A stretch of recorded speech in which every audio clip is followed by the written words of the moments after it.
सास बनी बहू की दुश्मन। किसी शहर में सीमा देवी नाम की औरत रहती थी।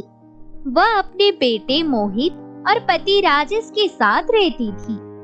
वह अपने बेटे की शादी राधिका नाम की एक लड़की के साथ करवा देती है और उन दोनों की शादी बहुत ही अच्छे से हो जाती है।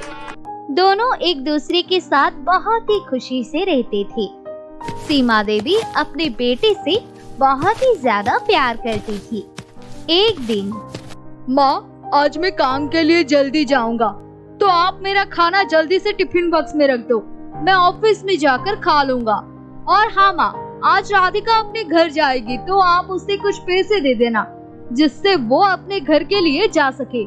वैसे तो मैं ही उसे छोड़ने के लिए चला जाता, मगर माँ बात ये है ना कि मुझे अभी ऑफिस में कुछ दिनों का काम आ गया है और वो मुझे समय पर देना होगा, इसलिए ये अकेले चली जाएगी। बस आप राधिका को पैसे दे देना।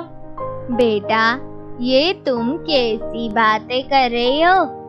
अभी बहू हमारे घर में नई नई आई है और तुम बहू से अकेले उसे अपने घर जाने के लिए कह रहे हो?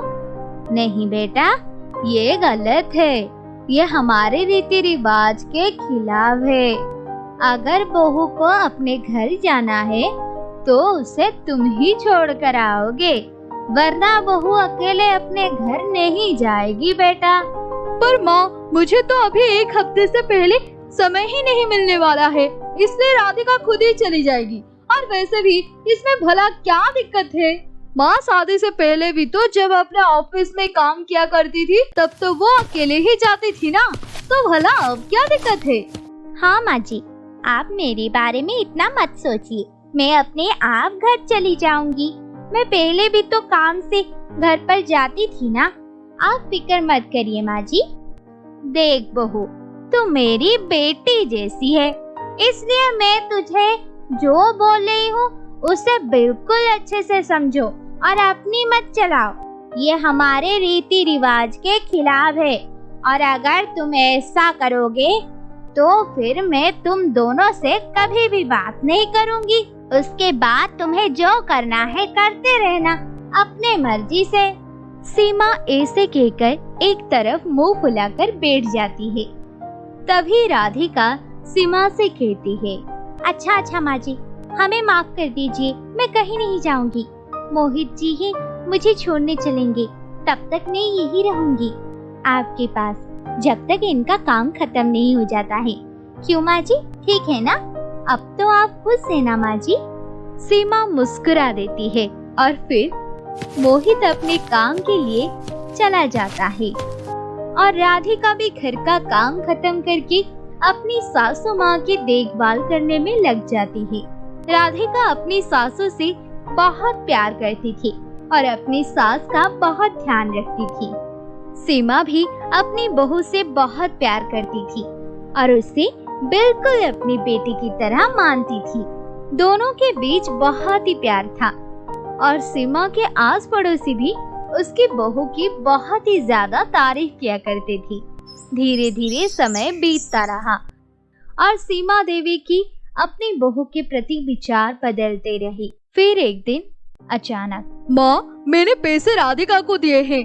अगर आपको कुछ भी सामान लाना है तो आप राधिका से बता देना, वो आपको लाकर दे देगी। माँ, अब से घर के सारे खर्च वगैरह राधिका ही संभालेगी। अब आप सिर्फ आराम करो माँ।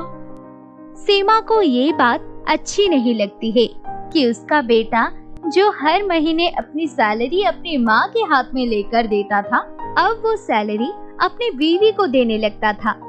कुछ ही दिन बाद ही सीमा देवी के पति राजेश भी आ जाते हैं। वो किसी काम से बाहर गए हुए थे।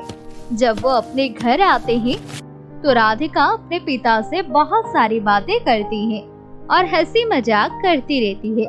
राजेश को अपनी बेटी के साथ बात करके बहुत अच्छा लगता है। ये देखकर सीमा को जरा भी अच्छा नहीं लगता है। क्या बात है, आप जब भी काम से आते थे तो हर बार पहले मुझसे बात करते थे, मगर अब की बार तो आप आए और मुझसे बात भी नहीं की। लगता है आप सभी को अब तो मेरी जरूरत ही नहीं है।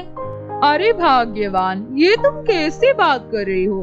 तुम्हें नहीं पता हमारी बहू कितनी अच्छी है? वो मुझसे कब से कह रही थी मैं घर आ जाऊं। माँ जी आपको बहुत याद करती है, मगर मुझे काम से फुर्सत ही नहीं मिल रही थी, इस वजह से मैं नहीं आ पा रहा था। धीरे धीरे सीमा को अपनी बहू की हर बात पर गुस्सा आने लगा, क्योंकि उसे लगने लगा कि उसके आने की वजह से सब उससे दूर होते जा रहे हैं। अब सीमा अपनी बहू राधिका को हर बात पर डांटती रहती थी और उसे बहुत ही बुरा बुरा बोलने लगती थी। अरे कहाँ मर गई महारानी कहीं की? तुझे पता नहीं है क्या मेरे कपड़े गंदे पड़े हुए हैं? क्या तुझे मेरे कपड़े धुलने से किसने मना किया है? माँ जी, आजकल आपको क्या होता जा रहा है? आप हर छोटी सी बात पर इतना गुस्सा हो जाती हो और मुझे बहुत डांटने लगते हो। क्या बात है मम्मी जी? अगर कोई बात है तो आप मुझसे कह सकती हैं, मैं तो आपकी बेटी जैसी हूँ ना। देख, मुझे कुछ नहीं हुआ है, समझी ना तू? और मैं तुझे डांटू नहीं तो क्या प्यार करूँ? एक तो तूने काम नहीं किया है और मुझसे कह रही है कि मुझे डांटो मत मम्मी जी। अरे चुपचाप जाकर काम कर। पता नहीं किस बुरी घड़ी में मैंने अपने बेटे की शादी तुझ जैसी औरत के साथ कर ली। माँ जी, मैं तो सारा काम कर देती हूँ, आप ऐसे क्यों बोल रहे हैं? माँ जी, अगर मुझसे कोई गलती हुई है तो माँ जी आप मुझे माफ कर दीजिए। एक दिन राधिका अपने पति मोहित और अपने ससुर के साथ बात कर रही थी। तीनों आपस में ही बातें कर रहे थे। तीनों को बातें करता देख सीमा देवी देख लेती है और जब वो उनसे पूछती है और तीनों से ही उन्हें कोई भी कुछ नहीं बताता है। माँ, हम तो बस ऐसे ही घर का खर्च के बारे में कुछ बात कर रहे थे, आप भी ना फालतू की टेंशन ले लेती हो।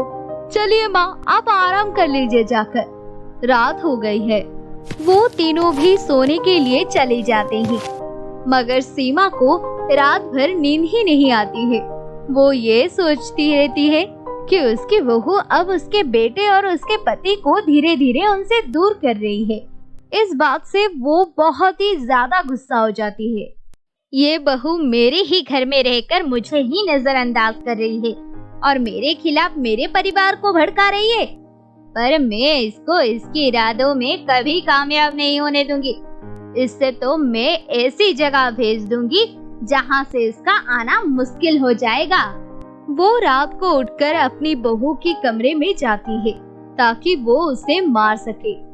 जब वो अपनी बहू के कमरे में जाती है तो देखती है कि वहाँ पर कोई ही नहीं है। जब वो वापस अपने कमरे में जाती है तो तभी उसका बेटा पीछे से आता है और उससे कहता है, माँ, आपको आपके जन्मदिन की बहुत बहुत बधाई हो।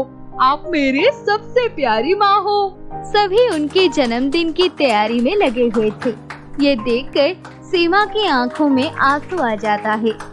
माँ, क्या आपको पता है, हम तो आपका जन्मदिन भूल गए थे, मगर राधिका को सब याद था और उसने ही हमें आपको ऐसा सरप्राइज देने के लिए कहा था। माँ, वो आपको बिल्कुल माँ की तरह ही प्यार करती है। आपके लिए बहुत सारी शॉपिंग भी करके आई थी, पता है? हाँ सीमा, और उसी ने मुझे तुम्हारे जन्मदिन के लिए यहाँ पर बुलाया था ताकि मैं तुम्हारे जन्मदिन पर तुम्हारे साथ रहूं। ये बात सुनकर सीमा देवी को बहुत बुरा लगता है और वो अपनी बहू से माफी मांगती है और उसे सब बता देती है कि वो उसे मारने के लिए जा ही रही थी, मगर फिर भी राधिका अपनी सासू को माफ कर देती है और सीमा अपनी बहू को अपनी बेटी जैसा प्यार करने लगती है। अब वो सभी बहुत ही प्यार से रहते हैं।